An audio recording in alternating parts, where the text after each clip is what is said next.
And it's the end of an era in American politics. At 85, Nancy Pelosi, the first woman ever to serve as Speaker of the U.S. House of Representatives, says she will not seek re-election when her current term ends in January next year. In a video message to her constituents in San Francisco, Ms. Pelosi said she wanted them to be the first to know, thanking them for the faith and trust that allowed her to, in her words, shatter the marble ceiling. Nancy Pelosi made history in 2007 when she was elected as the 52nd Speaker of the House, serving until 2011 and again from 2019 to 2023. She has been a member of Congress since 1987, representing California's 11th district for nearly 40 years. As one of the most powerful women in U.S. politics, Ms. Pelosi helped pass landmark laws including the Affordable Care Act, the Inflation Reduction Act, and equal pay legislation.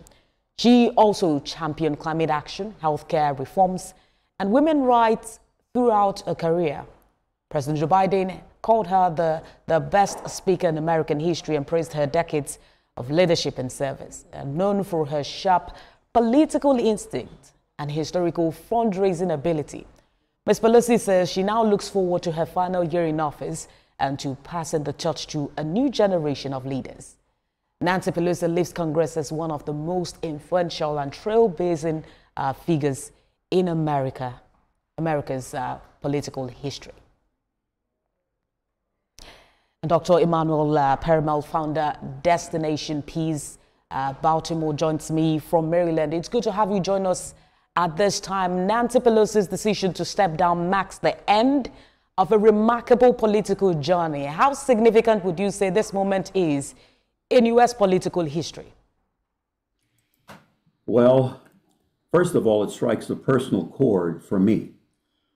Baltimore has been my home, Baltimore, Maryland, for the past 28 years, and that is where Nancy Pelosi's own story began, as she was born here in Little Italy section of Baltimore. So in a way, I felt a local connection to her journey in public service. I also had the chance to meet her in Washington, D.C. after I sang at the Capitol Rotunda for members of Congress. She came over. I'll never forget how she introduced herself, and we had a warm, cordial conversation. It wasn't long, but it was genuine, and it told me something immediately about her accessibility and respect for people from all walks of life. So on a personal level, I see her retirement as the closing of a remarkable chapter for someone who has served for decades with extraordinary endurance. On a public level, as you've said, she's the first woman ever to serve as the Speaker of the United States House of Representatives. That in itself is an historic milestone. She steered major legislation through deeply divided chambers, including the healthcare reform, economic recovery packages, and the civil rights protections. She's known for exceptional organizational discipline. We watched over and over how she kept her caucus unified through some of the most turbulent political years in modern United States history. She's been instrumental in championing equality legislation, environmental policy, and strengthening social safety nets. One of the things that also is never spoken about is that in America, you have to be a master fundraiser, not only a strategist. And she helped the Democratic Party win many times and helped them to retain control in many difficult election cycles. And President Biden has described her as one of the best speakers in American history. Well, Pelosi always said that her goal was to, shatter the marble ceiling. Looking back, how would you really describe her influence, changing the perception and role of women in American politics and other women in leadership positions in the United States?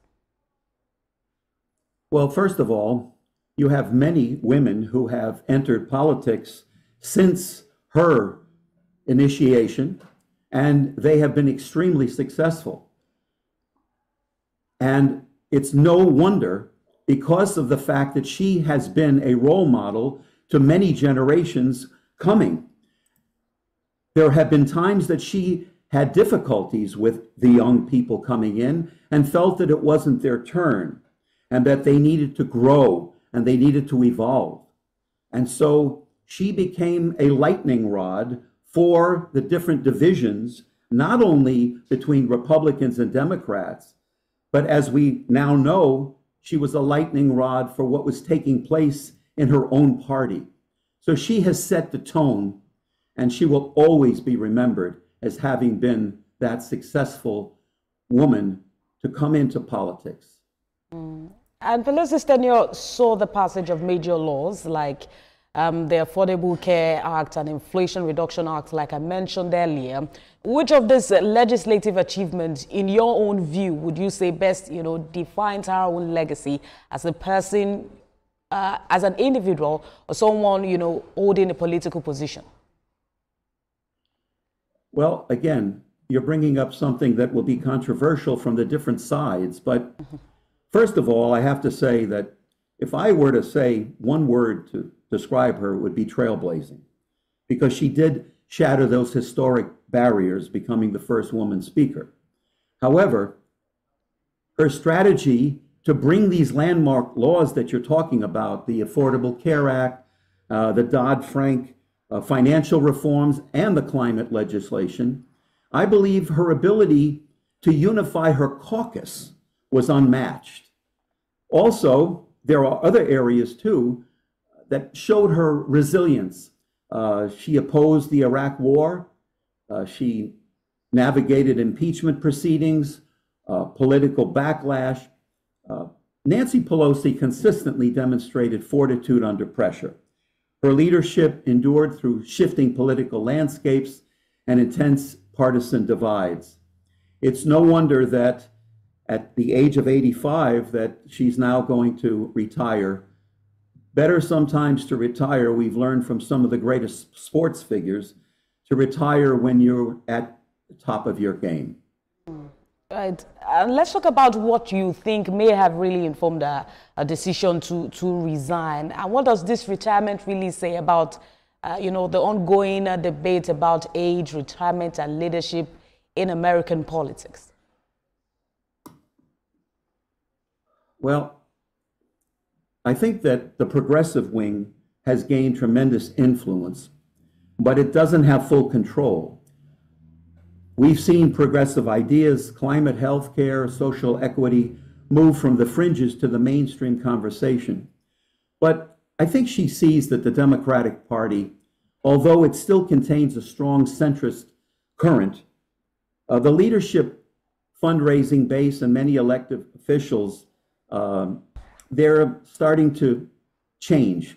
Things are changing so rapidly that it became obvious that she needed to not only balance what's happening with the philosophies from the different generations, but because the progressives have shifted the tone, so to speak, not necessarily redefine the party, that it was really time for her to pull back. Right. I mean, you could certainly get into the areas where she and President Trump, I know he said some very strong things about her just yesterday, and these things are going to be lacking in what I call the theater of American politics. But there are questions as to what this will really mean for her and what next for Nancy Pelosi as a speaker. But that's a fine place to leave the conversation for now. Thank you for talking to us. Emmanuel Palman, founder, Destination Peace. Thank you for joining us at this time. Thank you for having me. It's been a pleasure.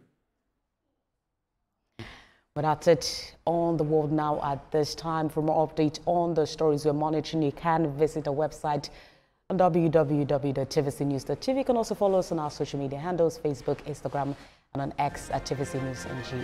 We also have updates for you on WhatsApp and Telegram at TVC News Nigeria.